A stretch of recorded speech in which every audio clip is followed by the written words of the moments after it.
जैसे ही गोविंद दास जी पद गाते थे, गुसाई जी श्रृंगार करते थे ठाकुर जी का, गोविंद दास जी पीछे खड़े खड़े पद गाते थे।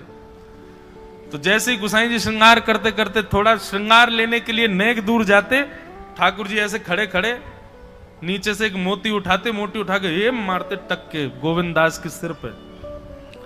और जैसे ही गोविंद दास के सिर पे लगती, गोविंद दास कहते माने ना दारी की तो बताऊं, रुक जा। जैसे ही वो मोती लेकर के वापस गोविंद दास मारते, तब तक गुसाई जी वापस आ जाते। और गुसाई जी के आते ही वो मोती ठाकुर जी की जगह गुसाई जी में जाके लग जाता। गुसाई जी कहते हे गोविंदा, तू ठाकुर जी को मोती मार रहा है? गोविंदास बोले मेरो माथो देखियो, ये गुम्माटो फूल गो, ये आपके लाला ने मारो मोए। आपको लाला ऊधम मचावे वो ना दिखाई दे आपको, और मैं नेक कछु कह दूं सो मुंह पे चिल्ला रहे हो, मुंह पे बरस रहे हो, या समझा लो बहुत ऊधम मचावे ये। ऐसी लीला करते हो। गुसाई जी के नेत्रों में आंसू आ जाते, बोले गोविंदा तू कितनो भाग्यशाली, तेरे संग ठाकुर जी लीला करें। गोविंदास के साथ ऐसी ऐसी लीला करते महाराज। एक बार ठाकुर जी गोविंदास से बोले ए गोविंदा, बोले हाँ मेरो दाल बाटी खावे को मन हेरो है। आप लोग दाल बाटी जानते हैं? महाराष्ट्र में खाते हैं दाल बाटी हैं? राजस्थान की बढ़िया, राजस्थान हमारे ब्रज में खूब खाते हैं दाल बाटी चूरमा, जो खाए सो सूरमा। तो दाल बाटी चूरमा। ठाकुर जी बोले ए गोविंदा, ऐसे ही बोलते थे, बोले मोए दाल बाटी खानी है। गोविंदास बोले 56 भोग बनते हैं रसोई में, अपरस में मुंह पे पट्टी बांध करके महाराज रसोईया बनाता है। अपरस में यमुना जी का जल आता है वहां से, वृंदावन से, उसके जल में सुंदर प्रसादी बनती है। इतने सुंदर शुद्ध भोजन को छोड़ के यूं कह रहे दाल बाटी खानी है। ठीक है मैं आज बोल दूंगा रसोई घर में बनवा देता हूं। बोले ना रसोई की ना खानी तो? बोले तेरी कदम खंडी में आऊंगा। गोविंदास जी जहां बैठ करके भजन चिंतन करते थे, मंदिर से थोड़ा दूर था, सुंदर वन था गिरिराज जी में। बोले मां आऊंगो और वहीं पे तू कंडा, वही गोबरी कंडा में बना, और कंडा में बना के तैयार कर, मैं आऊंगा वहीं खाऊंगा। गोविंदास जी बोले यहां सब लोग आपको मंदिर में पूजने आते हैं, आप यहाँ पे भगवान हो, ऐसे कहीं खाने पीने आओ। बोले कोई को पता थोड़ी चलेगी, मैं आ जाऊंगा, तू चिंता मत करे, तू सुन तैयारी कर ले, आज मैं तेरे यहां आके प्रसाद पाऊंगा। गोविंदास जी चुपचाप मंदिर से भाग गए, किसी को बताया नहीं। किसी को पता थोड़ी कि ठाकुर जी ऐसे बाहर भी चले जाते हैं, सबको लगी अंदर ही रहते हैं ये। गोविंदास जी दौड़ करके गए, बढ़िया कंडा में बढ़िया उपले उपले लगा करके महाराज बाटी बनाई, दाल चढ़ा दी, सुंदर ठाकुर जी आएंगे पाने। एक पंथ दो काज, ठाकुर जी को दो लीलाएं एक साथ करनी थी। एक तो गोविंद दास के संग सुख लेना है, और एक झाड़ू लगाने वाला गिरिराज जी की तलहटी में झाड़ू लगाता था, उसको मंदिर में प्रवेश नहीं करने देते थे लोग। तो वो बेचारा बाहर खड़ा खड़ा ही दर्शनार्थियों से पूछता था कि ठाकुर जी दिख कैसे रहे हैं, मुझे ये बता दो। दर्शनार्थी आकर के बताते थे नीली ठाकुर जी ने बाघा पहना है, गले में मोतियों की माला है, मकराकृत कुंडल है, ऐसा टिपारा ठाकुर जी के सिर पर रखा है, और ऐसा ठाकुर जी का श्रृंगार है। तो वो बाहर खड़ा खड़ा नेत्रबंद करके सुन सुन करके ही अपने चित्त में एक झांकी बना लेता था, और मन में सोचता था ऐसे दिख रहे होंगे ठाकुर जी। पर रोज प्रार्थना करता था, नाथ मुझे लगता है इस जन्म में तो आप मुझे कभी नहीं दिखोगे, भगवान इस जन्म में तो मैं आपके योग्य नहीं हूं, पर मेरे पर बस इतनी कृपा कर दो कि अगला जन्म मुझे दीजिएगा, तो कुछ नहीं तो चेंटी बना देना, तो चेंटी बन करके मैं आपके 56 भोग में ही आ जाऊंगा, भीतर आके आपका दर्शन कर लूंगा, लेकिन मुझ पर अनुग्रह कर देना। ठाकुर जी उसके इस भाव से इतने रीझ गए।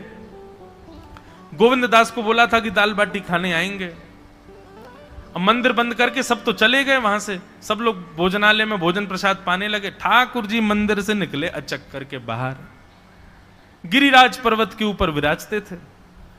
जैसे ही बाहर निकल करके आए तो गिरिराज पर्वत के नीचे ही वही झाड़ू लगाने वाला उन नेत्रों से आंसू बह रहे थे। ठाकुर जी का चिंतन कर रहा था, आज ठाकुर जी ऐसे दिख रहे हैं, आज नीली पोशाक पहनी है, सिर पर चांदी का मुकुट पहना है, ठाकुर जी ने आज गुलाब का इत्र लगाया है, ठाकुर जी के ऐसे ऐसे मकराकृत ठाकुर जी के कटाक्ष, वो सब चिंतन कर रहा था।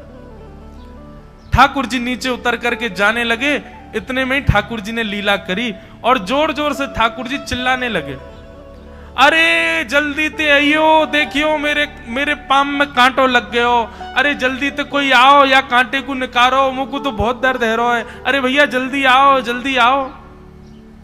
अब ये स्वर जैसे ही सुना उस झाड़ू लगाने वाले ने, उसके नेत्र खुल गए। उसने देखा, बोले कि ये स्वर कहां से आ रहा है। उसने जैसे ही नेत्र उठा करके ऊपर देखा तो नीला बाघा पहना है, मोतियों की माला पहनी है, मकराकृत कुंडल पहना है, चांदी का मुकुट चमक रहा है मस्तिष्क पर। ठाकुर जी के केश घुंघराले लहरा रहे हैं और ठाकुर जी अपना एक पाम हाथ में पकड़ करके और एक पैर पर लंगड़ी जैसे खेलते हैं ऐसे ठाकुर जी कूद रहे हैं यहां से वहां। नीचे से झाड़ू लगाने वाले लिखे, अरे ऐसा पुरुष तो मैंने जीवन में कभी नहीं देखा, ये कैसा पुरुष है। नीचे से ही ठाकुर जी को देखने लगा। अब स्वरूप उसको पता था तो उसने कही ये जरूर ठाकुर जी होंगे, वहीं से प्रणाम करें। ठाकुर जी बोले प्रणाम कर रहा हूं, दारी के जल्दी ऊपर आ, कांटो लगो मेरे पाम में या को निकार। बोलने लगा, बोले मैं ऊपर नहीं आ सकता, गुसाई जी मारेंगे, सब लोग डांटेंगे मुझे। अरे नहीं गुसाई जी ऐसा कुछ ना के, ये सब तो बाहर के लोगों ने नियम बना दिए, मैं तो सबसे मिलूं, तू आजा जल्दी ऊपर। जैसे ही ऊपर गया, ज्यों-ज्यों ठाकुर जी के समीप जाए त्यों-त्यों उसके नेत्र सजल होते जाएं। ठाकुर जी के बिल्कुल समीप पहुंच गया। भगवान बोले देख काई को रो भैया, जल्दी कर, मेरे पाम में कांटो लगो या को निकार। जिन चरण कमलों के स्पर्श के लिए सदा लक्ष्मी लालायित रहती है, ठाकुर जी ने उसकी गोद में अनायास अपने चरण रख दिए। बोले जल्दी कांटो निकार, कांटो लग गो मेरे पाम में। अब वो ठाकुर जी के सुंदर तलवों को अपने हाथ से ऐसे देख रहा है, ढूंढ रहा है कहां कांटा लगा है। कहीं उसको कांटा मिल गया। अब इतने कोमल चरण ठाकुर जी को, उसके नेत्रों से आंसू भी गिरते जा रहे हैं, भाव विह्वल होता जा रहा है। मेरे सौभाग्य की सराहना, ठाकुर जी के इतने समीप। कांटा निकालने के लिए बार बार अपने अंगूठे से खींचे लेकिन कांटा नहीं निकले। ठाकुर जी बोले अरे जे हाथ ते ना निकलेगो। उसने पूछा कैसे निकलेगा। बोले अरे मेरो पाम पकड़ के अपने मुंह के पास ले जा और दांतन से निकाल, तब निकलेगो ये। आहा कितनी कृपा की ठाकुर। कृपा की न होती जो आदत तुम्हारी, तो सूनी ही रहती अदालत तुम्हारी। जो दीनों के दिल में जगह तुम न पाते, तो किस दिल में होती हिफाजत तुम्हारी। कृपा की न होती जो आदत तुम्हारी, तो सूनी ही रहती अदालत तुम्हारी।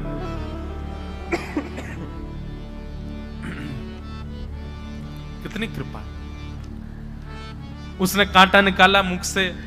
ठाकुर जी बोले अब चल, मुंह से चलो ना जा रहा। गोविंद दास ने अपनी कदम खंडी में दाल बाटी बनाई है, मुंह ले चल वहां पे। बोला कैसे लेके चलूं। बोले तेरे कंधान पे बैठ जाऊंगा मैं। और ठाकुर जी ने अपने दोनों पांव ऐसे लटका लिए उसके यहाँ पे और सिर पकड़ करके उसके ऊपर ही बैठ गए। बोले चल ले चल मुंह को। वो तो महाराज बेहोशी सी हो रही है, उसको विश्वास ही नहीं हो रहा ठाकुर जी मेरे संग इतनी बड़ी लीला कर रहे हैं। गोविंद दास की कदम खंडी में पहुंचने से पहले उस बालक ने ठाकुर जी गोविंद दास जी मुंह बहुत मारेंगे, अगर उनको पता चल गई मैंने आपको छू लिया है तो मुंह बहुत डांटेंगे। आप एक काम करो, अब यहां से आप पैदल चले जाओ, मैं यहीं खड़ा हूं। ठाकुर जी बोले यहीं खड़ो रही हो, तेरे काजी दाल बाटी लेके आऊंगा मैं। ठाकुर जी पहुंच गए गोविंद दास के पास। आहा, जो ठाकुर जी अचल दिखते हैं सबको मंदिर में, वो सचल दिखते हैं गोविंद दास को। कितनी बड़ी कृपा। गोविंद दास के यहाँ ठाकुर जी पहुंच गए और पहुंच करके ठाकुर जी बोले चल गोविंदा जल्दी खवा, मुझको तो बहुत जोर की भूख लगी है। गोविंद दास बोले हाँ हाँ विराजो। सुंदर व्यवस्था कर दी। ठाकुर जी बैठ गए और बैठ करके सामने पत्तल पर महाराज बाटी रखी, दाल रखी, चूरमा रखी, चटनी रखी, सब बढ़िया सुंदर सजा दी। अब ठाकुर जी पा रहे हैं, प्रेम से पाते जा रहे हैं और पाते पाते बीच में कहे और ला, और जल्दी ला, जल्दी ला, भूख लग रही है मुझको। गोविंद दास बोले पहले इनको तो खाए लो। अरे ना तू जाने ना है मंदिर में मेरो भूख कैसे लगे। थाली में 2 रोटी और ये सब्जी, इनते मेरो भूख पेट थोड़ी भरे। मेरे सामने तो सबरी सामग्री धर दो, मेरो जो मन होगा मैं उठा उठा के पाते जाऊंगा। अरे गोविंदा जल्दी जल्दी लेके आ। अब गोविंद दास जी पीछे मुड़ करके बढ़िया सुंदर बाटी वाटी सेकें, इतने में ठाकुर जी क्या करें, एक बाटी तो खा जाएं और दूसरी बाटी उठा के अपनी जेब में धरते जाएं। वो संग आयो वाक्य काजी लेके जानी है। अब तुम्हारा ठाकुर जी खाते जाएं भरते जाएं, खाते जाएं भरते जाएं। गोविंद दास बोलो ठाकुर जी ये तो मैं मानूं कि आपकी खुराक बहुत है, पर इतनी ज्यादा है ये मुझको विश्वास नहीं है रो है। क्यों हैं 56 बाटी खा गए हो अब तक आप? अरे कोई तुकना है, कोई पेट है कि समुद्र है, कुआ है, कहा है आपको? ठाकुर जी बोले अच्छा दारी के ऐसे बोले, चलो जाऊंगा मैं। अरे नहीं नहीं जय जय आप तो पाओ। ठाकुर जी तो जेब में भरते जा रहे थे। अब ठाकुर जी का पेट भर गया। ठाकुर जी बोले चल भैया गोविंदा अब पेट भर गया, नेक देर हम एक पेड़ के नीचे बैठ के नेक सुस्ताए लें, फिर बाकी बाद मंदिर में जाएंगे, 4 बजे मंदिर खुल जाएगा दर्शन देने। जैसे ही ठाकुर जी खड़े भये महाराज, सोई उनकी पीतांबरी फैल गई। पीतांबरी फैली, गोविंदास बोले जय जय ये बाटी खाए के आप इतनी जल्दी मोटे कैसे है गए? ये पेट आपको है तो सही, लेकिन ये इतना चौड़ो कैसे है गो? और पेट कोई खावे तो वो आगे की तरफ निकल रही है, ये कोने में कैसे निकल रहा है? ये दोनों तरफ पेट बाहर कैसे आ रहा है आपको? ठाकुर जी ना कछु ना कछु, नहीं नहीं नहीं दिखाओ। अब तो महाराज गोविंदास ने पकड़ के जैसे ही पकड़े तो अंदर से बाटी निकल आई। जे बाटी कौन के काजे भर के ले जा रहे हो? सही सही बताइयो लाला, कौन के काजे? कोई और सखा बना लियो तुमने मेरे अलावा? गोविंदास जी बाहर गए, बाहर जाकर के देखा तो एक वृक्ष के पीछे वो झाड़ू लगाने वाला बैठा था। अच्छा तो अब जे आपको सखा बन गए, जे आपको मित्र है गयो, या के काजे बाटी भर के ला रहे हो? ठाकुर जी कहे अच्छा अरे भैया ठीक है, अब तू सबंत कह मत दियो कि मैं या के संग आयो, या के संग खेलूं। अरे बेचारो बड़ो प्रेम करे मोते, ये भूखो बेचारो, मैंने सोची या के काजे बाटी ले चलूं। गोविंद दास जी के चित्त में एक क्षण के लिए तो ये भाव आ रहा है कि ठाकुर जी कितने प्रेमी हैं, लेकिन बाहर से कैसा दिखा रहे हैं? बोले स्वयं ने इतने सारे ग्रंथ निर्माण करा दिए, 4 वेद लिखवा दिए, उन पुराणों में शुद्धि पवित्रता अपरसता सबके इतने नियम बना दिए, और खुद क्या कर रहे हो हैं? कोई के सिर पर बैठ के घूम रहे हो, कहीं जा रहे हो, कछु भी खा रहे हो। ठाकुर जी बोले अब ये सब नियम तो मानवन के लिए है ना, हम तो जय जय हैं, हम थोड़ी करेंगे इन नियमन को। बोले चुपचाप चलो और आचमन करो, शुद्धि करो, तब जाइयो मंदिर में। वहीं गोविंद कुंड के पास में गोविंदास जी ने जबरदस्ती ठाकुर जी बैठा दिए। बोले हाथ में जल लो। ठाकुर जी जल लेकर के बैठे, बोले अब करो अपवित्र पवित्रो वा सर्वावस्थांगतो पिवा। ठाकुर जी आचमन कर रहे हैं, अपनी पवित्र कर रहे हैं ऊपर से लेकर नीचे तक। इतने में ही गोविंद दास बोलते बोलते बोलते बोलते पीछे के गए और ठाकुर जी की पीठ पे जाकर के एक धक्का दियो महाराज, पूरे ठाकुर जी डुबा दिए कुंड में। ठाकुर जी पूरे ऊपर से नीचे तक भीज गए। ठाकुर जी बोले दारी के तेरी शिकायत करूंगो, गुसाई जी तक कहूंगो तू ऐसे करे मेरे संग। गोविंदास बोले मैं बता दूंगा तुम कौन कौन के कंधान पे चढ़ के घूमो। हम मंदिर के लिए इतना नियम बना रखो है, नहा के आओ, धो के आओ, हाथ पांव खासा करके आओ, और कुछ अपवित्र वस्तु मत छीलेना, अपरस में रहना, गीला वस्त्र तन पे होना चाहिए। आपकी सेवा के लिए इतने नियम, और खुद क्या कर रहे हो?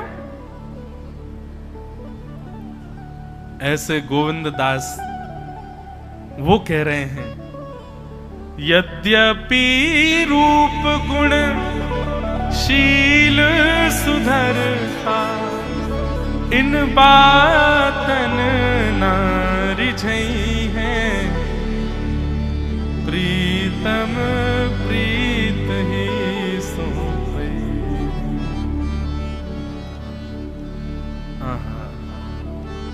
प्रीत ही सोई है, प्रीतम प्रीत ही सोई है, प्रीत ही सोई है, प्रीतम प्रीत ही सोई।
रसना कहाँ जो न चाहिए, रसना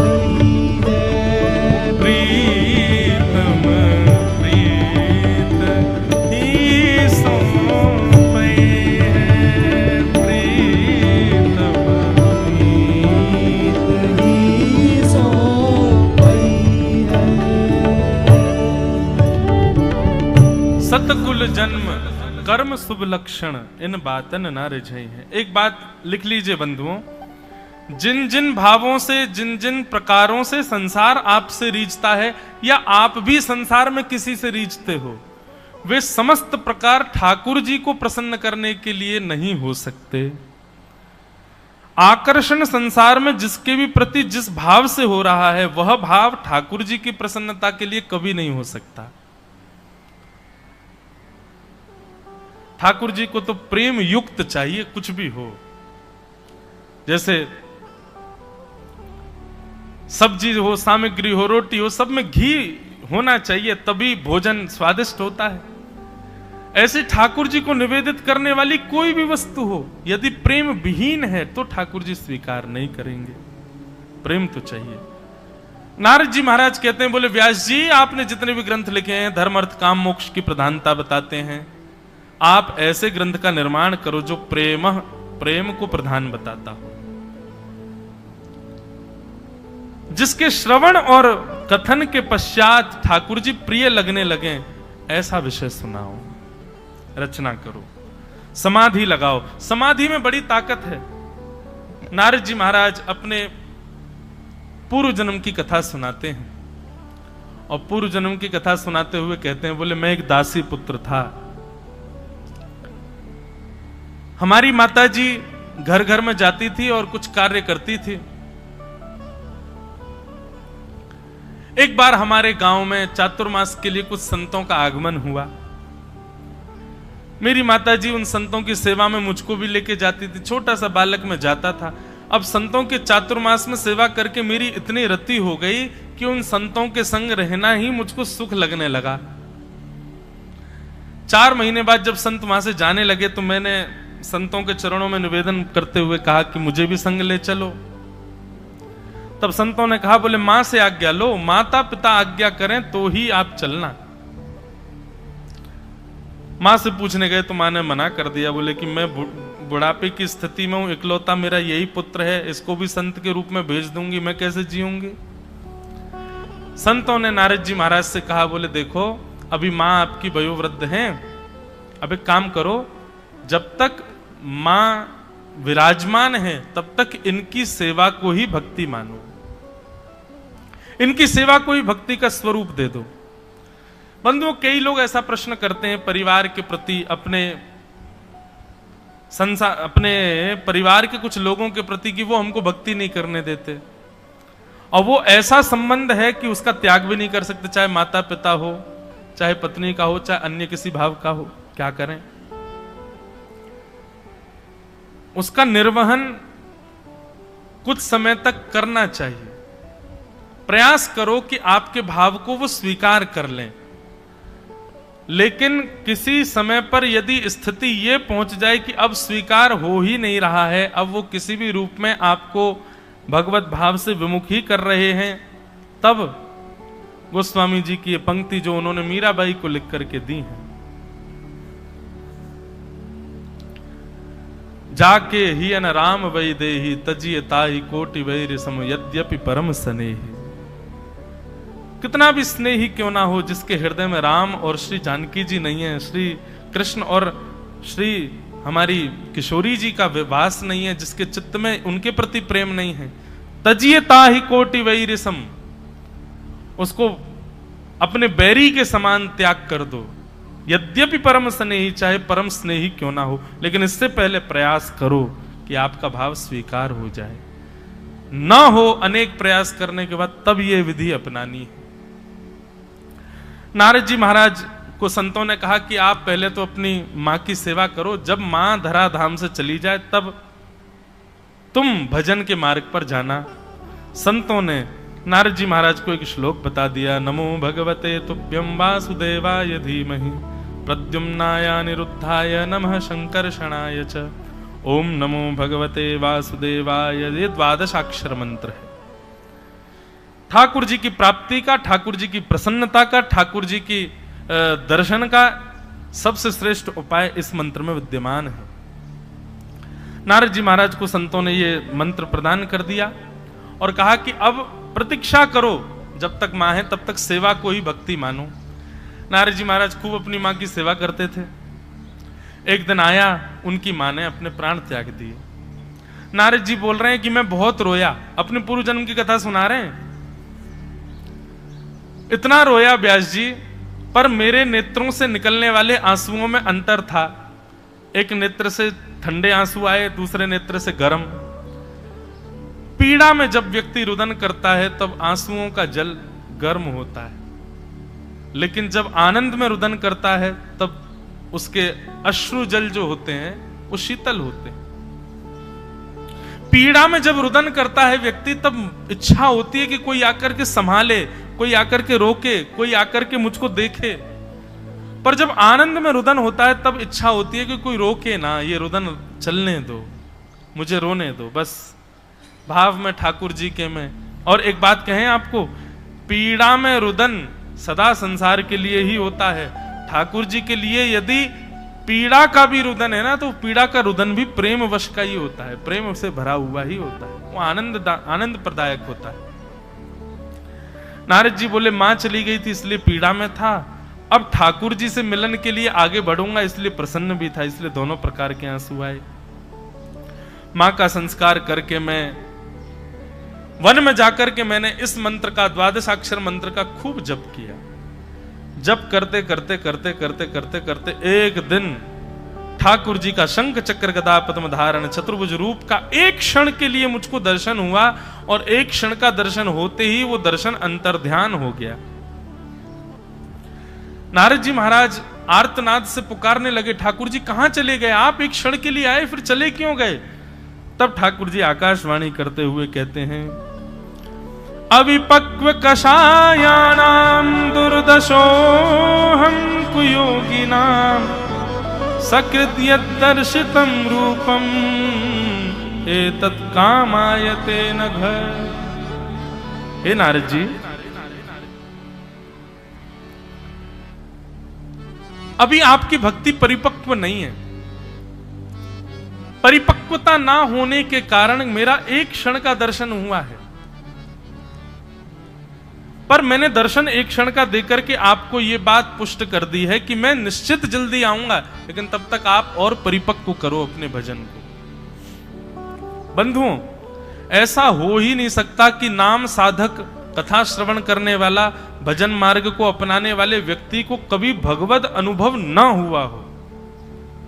आप पूरा विचार कीजिए, जब से आप नाम साधक हुए हैं, गुरुनिष्ठ हुए हैं, कथा श्रवण करना प्रारंभ किया, तब से लेके अब तक ऐसा हो ही नहीं सकता कि भगवत कृपा और भगवत अनुभूति आपको ना हुई हो। कभी ना कभी तो इस भगवत अनुभूति का आपने आनंद सुख लिया ही होगा। और यदि किंचित भी एक बार भी किसी के चित्त में या किसी के मन में या किसी के भाव में ठाकुर जी के सुंदर भाव एक बार भी एक क्षण के लिए आए हैं, तो यह बात निश्चित है कि ठाकुर जी आपसे मिलने का मन बना चुके हैं। बस आपकी परिपक्वता की प्रतीक्षा कर रहे हैं कि और परिपक्व हो जाओ तब आऊंगा। एक बार भी किसी भी रूप में आपको ऐसा अनुभव हुआ है, यह तो ठाकुर जी की कृपा थी। ऐसा ऐसा ऐसा भाव चित्त में आया है, रोंगटे खड़े हो गए हो, प्रेमाश्रु छलकने लगे हो नेत्रों से, ऐसी स्थिति एक बार भी यदि जीवन में कभी बनी है तो बस निश्चित मान लीजिए ठाकुर जी आपका नाम रजिस्टर कर चुके हैं मिलने में। बस अब आपकी परिपक्वता की प्रतीक्षा कर रहे हैं कि और थोड़ा परिपक्व हो जाए और थोड़ा श्रेष्ठ हो जाए, फिर आते मिलेंगे हम। प्रिया के संग लीला करेंगे, क्रीड़ा करेंगे। वही यहां पर नारद जी के साथ में वही तो हुआ। नारद जी महाराज को एक क्षण के लिए दर्शन देकर ठाकुर जी कह रहे हैं कि मैंने एक क्षण का दर्शन इसलिए दिया कि मैं तुमको प्रमाण दे रहा हूं कि मैं भी तुमसे मिलूंगा, लेकिन अभी तुम परिपक्व नहीं हो और भजन करो।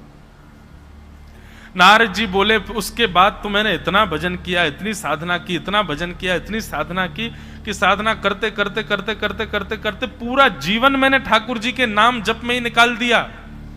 और बस इस प्रसन्नता में कि वो मिलेंगे, वो मिलेंगे, वो मिलेंगे, करते करते साधन करते करते नाम जब एक दिन मैंने अपने प्राणों का त्याग कर दिया। और जब मेरे प्राण चले गए तो जब मैं पुनर्अवतरित हुआ तो व्यास जी जब मुझको रूप प्राप्त हुआ तो ठाकुर जी ने मुझे इतना प्रिय बना दिया, इतना समीप बुला लिया कि अब मैं नारद के रूप में देखा जाने लगा हूं।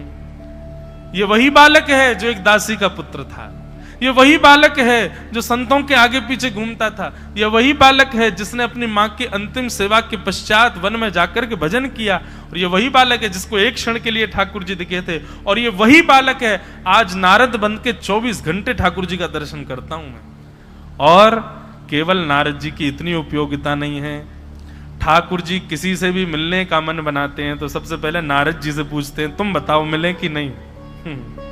नारदो देव दर्शन।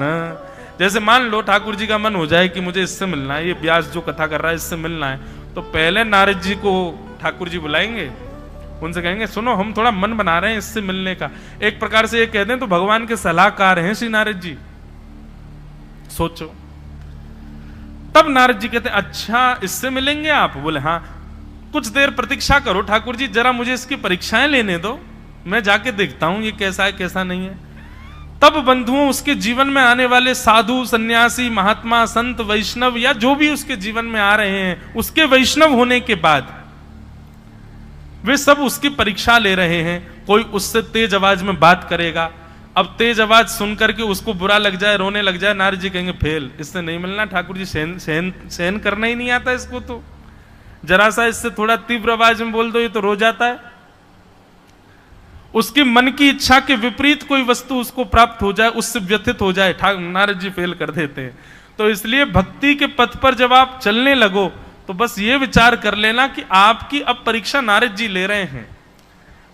किसी भी प्रकार के अपयश, अपमान, अयोग्यताएं, दुख, संकट, पीड़ा आदि ये सब जो भी हैं, इनसे विचलित नहीं होना है, इनसे व्यथित नहीं होना है। विचलित, व्यथित और कहीं घबरा गए उन स्थितियों से तो नारद जी आपको फेल कर देंगे, ठाकुर जी से कह देंगे इससे नहीं मिलना आपको। लेकिन यदि सबको पार कर लिया तो मीराबाई की तरह आपको भी मिले। मीराबाई कितने, अरे मीराबाई के सब सारे भक्तों को देख लो, सबके जीवन में कितने कष्ट, कितनी आपत्ति विपत्ति, कितने संकट, सबको पार कर गए तभी ठाकुर जी मिले, तभी ठाकुर जी जीवन में आए, तभी ठाकुर जी ने अनुग्रह किया।